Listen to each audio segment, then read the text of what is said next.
Good morning, guys. Tony Maritato here, licensed physical therapist, and in this video I'm going to answer some of your questions straight from the YouTube channel. So Deborah was asking, Tony, I'm 3 months now and I feel and hear noises in my knee. It feels like when I bend down or move the leg to the side to get out of bed. It sounds like it's grinding. That is an important descriptor. I want you guys to understand when you're talking to your physical therapist or talking to anybody, the words you choose are really important because they're going to give us different pieces of information that might help us solve the problem. So grinding is an important, that's a common word that I hear and I've felt and I know what you're explaining. She goes on, I've been riding my recumbent bike every day and walking. What could this be? First, amazing. Kudos to you for riding your bike and walking every day. 3 months, you're still kind of in that acute phase window, right? 3 months is kind of a turning point that we start to see some big changes. And I have a feeling that some of what you're experiencing is associated with some of those changes. So I'm going to get to your response in a minute. She goes on to say, I had my last checkup 2 weeks ago and I didn't notice it at that time. And that's totally consistent. That's totally normal for the kind of stuff that I see. So let's talk about probably a couple things that could be contributing to noises anyone would hear in the knee. So by far, the most common noise somebody hears in the knee after a knee replacement is a tapping sound. And typically the tapping sound is the bottom, the underside of the kneecap, tapping against the prosthesis, the implant of either the femur, of the femur. So it depends on the procedure, depends on what was done. Usually they put a button or a cap or some sort of implant on the bottom surface of the patella. The patella is the kneecap, the bone, and that will tap against the femur, the implant of the femur. Now it's common. Usually you don't hear that kind of tapping, clicking sound early in the recovery process because the swelling and the joint restriction. But as range of motion improves, as swelling reduces, there's more movement in the knee joint, you typically start to hear some of that tapping. Often it'll go away at about the 12-week mark, just because now you've kind of gone through the phases of healing. Initially, you had tightness, swelling, pain, not a lot of movement. Then you went through an episode where that stuff resolved and you had more movement, more laxity in the joint. But then as the muscle strengthen, as the movement quality improves, everything kind of, I'm going to say stabilizes, not tightens, stabilizes, and that tapping tends to go away. I also wonder sometimes, I think some patients might just get used to the tapping and not even notice it anymore. So tapping is one of the descriptors that we hear when we talk about knee in the joint. Grinding is a different descriptor. Now, clinically we call it crepitus, but before knee replacement surgery, a real common kind of grinding is when somebody is walking downstairs or walking down a slope. And the grinding that you're feeling and hearing is this, again, the underside of the kneecap.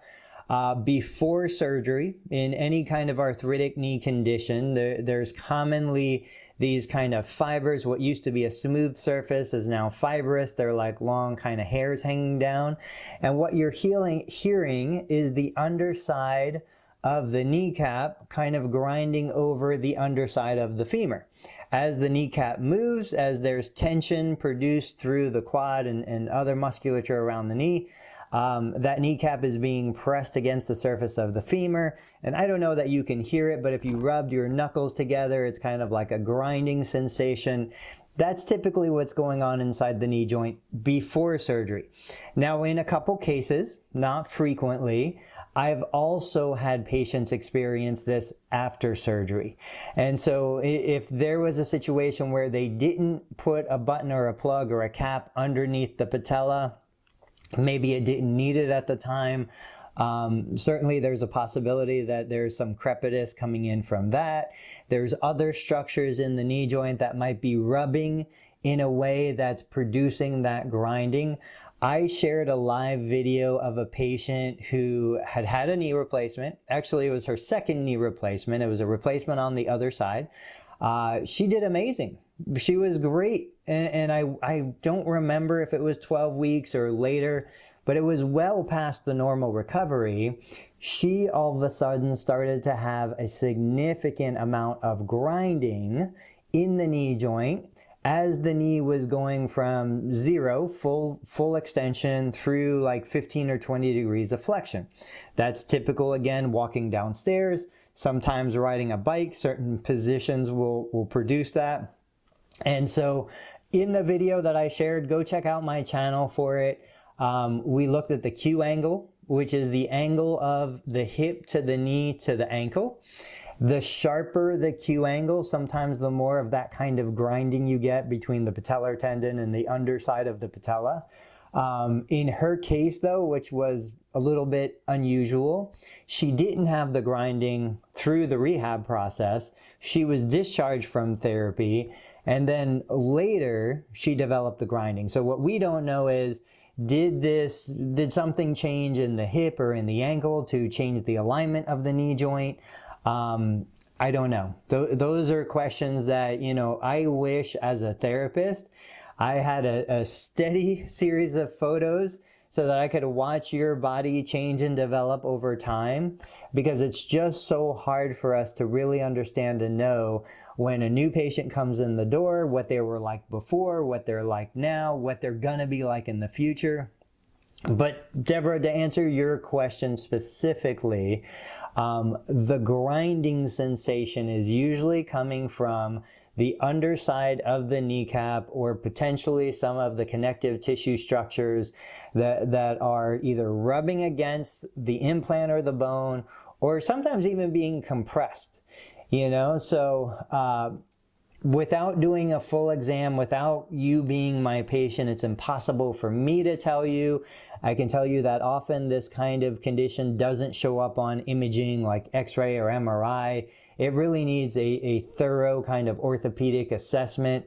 And when the surgeon is looking at you in a post-surgical situation, they're not really looking for that kind of stuff. So I would recommend you connect back up with your physical therapist, see what your physical therapist has to say about what you're experiencing. Pay attention to the specific movements that produce that sensation. Typically, the sensation in and of itself is not dangerous. It's not harmful. It's a nuisance. It's annoying. It's not something we want to do more of. Thankfully, it sounds like it's not happening for you on the bike or when you're walking. My hunch is it's probably mainly when you're, like I said, going downstairs, going down a slope, maybe squatting down to get something out of a low cabinet. You get that kind of sensation.